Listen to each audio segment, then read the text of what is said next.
Hi Kimberly, today's sunny day is your birthday and I would like to wish you a lot of inspiration for your books, for your projects, a lot of success, popularity, and you have a lot of fans across the world, cats, people and all animals. And I hope you know that you have a big fan and a friend in Ukraine as well. So, I would like to read a story from book Fairy Tales for Fearless Girls for your birthday. So, and I know you love Japan, so this story is about Japan. The Amazing Adventures of Tokoyo. Many centuries ago in Japan, a powerful emperor called Koja Takatoki ruled over the country. One day, a great samurai lord, Oribashima, offended the emperor and found himself banished on the Oki Islands, a wild, rocky, and hard-to-reach group of islands stretched out along the coast. Oriba was forced to leave behind his beloved daughter, Tokoyo, in the care of his family.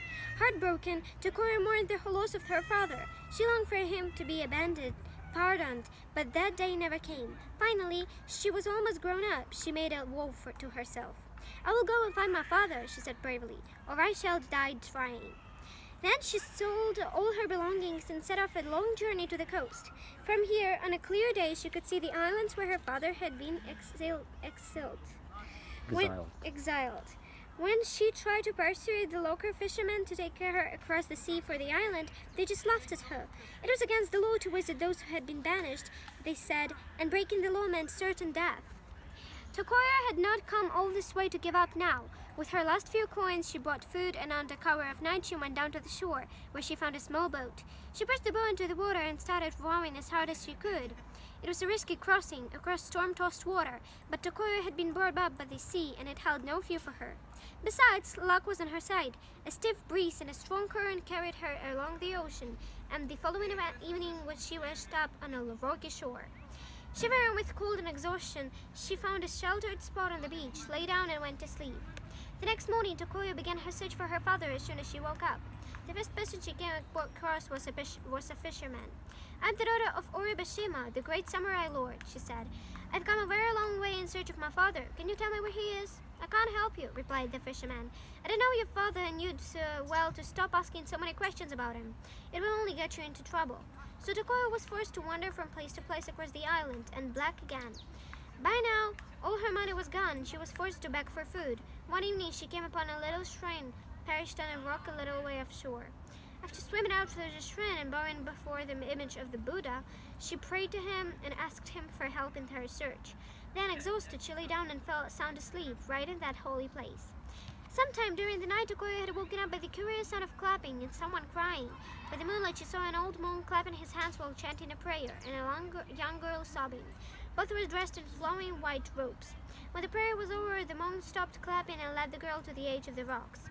He was about to push her off the rock and into the sea when Tokoyo jumped up, rushed over her, and grabbed the girl's arm, just in time to save her life. The old monk looked at her in surprise. "It seems that you are a newcomer to this island," he sighed sadly.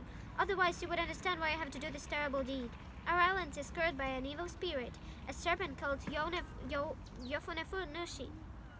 He lives down there, at the very bottom of the sea. Every year on this day he demands that we throw a young girl into the water as a sacrifice for him. If we neglect to do this, he sends great storms and our crops fail, and our fishermen drown and people starve for the rest of the year. So, you see, given this one, life saves many others." Tokoyo had been listening carefully and thinking hard. "Holy monk," she said, "I understand now, and I'm sorry for you all. Let this girl go and let me take her place. I'm the daughter of the great samurai Lord Oribashima, who had been exiled to his island. I came here to search for him, but I cannot find him anywhere, and my heart is broken. I have nothing left to stay here for. All I ask in return is that you take this letter to my father." With this, brave Tokoyo kneeled in front of the shrine and prayed to Buddha for courage and strength. For she did not simply intend to become a sacrifice, but to kill the evil serpent and rid the island of this menace once and for all. Then she pulled a small pearl-handled dagger from her waistband. It belonged to her father, and his father belonged to him, and was the last thing of value that he owned. Holding it in her teeth like a pearl diver, she jumped into the sea and vanished from view. Down and down Tokoyo went through the clear water, cutting through like a fish, until she reached the bottom. There she found herself in front of a cave glittering with pearls and seashells. There, as she peered into the darkness, she could just see a man standing inside. Fearing nothing, she swam further in, holding the dagger ready to strike. Still, the figure did not move, and Tokoyo realized that it wasn't a man after all, but a wooden statue of the emperor who had banished her father. At first, Tokoyo was angry. She raised her dagger, intending to take her revenge out on the statue. But what good would that do? No, she thought. Rather than destroying the statue, I shall repay evil with good and rescue it instead. So she united her sash of her rope and wound it along the waterlogged statue. Then she tried to get it back and began to swim strongly out of the cave. Just as she reached the entrance, a terrible sight met her eyes. A hideous yellow ant monster with the body of a snake, sharp claws, and glowing scales along its back. It could only be the evil Yofunanushi, ready to devour the girl who was his due. Slowly, the monster slithered towards her, and Tokoyo braced herself for the attack. As it lunged at her with its enormous jaws agape, she wiped her with dagger and put out the creature's starry eye. Writhing in agony, the monster tried to reach the safety of this cave, but was blinded by the loss of his eye. He could not find his way back. Tokoyo took full advantage, swiftly stabbing him in the heart, and with a last torment gasp, Yofunafushi died. Tokoyo was delighted that the monster was dead and the island was safe again.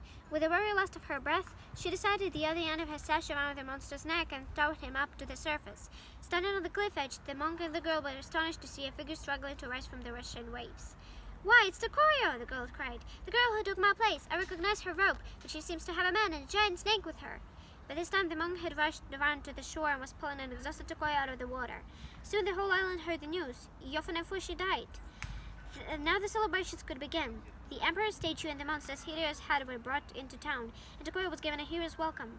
A report was dispatched to the Emperor Yogo Takatoki himself, telling him Tokoyo's death, terrifying feat. On hearing this, the emperor, who had been suffering from a strange ailment, suddenly found that he was cured. "A curse was put on your statue, but it was thrown into the sea," one of his wizard advised told him. "Now that the statue is found, the curse is lifted, and we have Tokoyo to thank for that too." "And who is this Tokoyo?" asked the emperor. "Oh, her great deal. The daughter of Oribashima," came the reply. "Oribashima?" the emperor smiled. "Then he must be released at once." And so, thanks to Tokoyo's daring and courage, she and her father were reunited. Both were overjoyed to see each other again. They returned to their home with the emperor's blessing and with very generous rewards of treasure and land. And they were never apart again. So, happy birthday, Kimberlie! Have a nice day!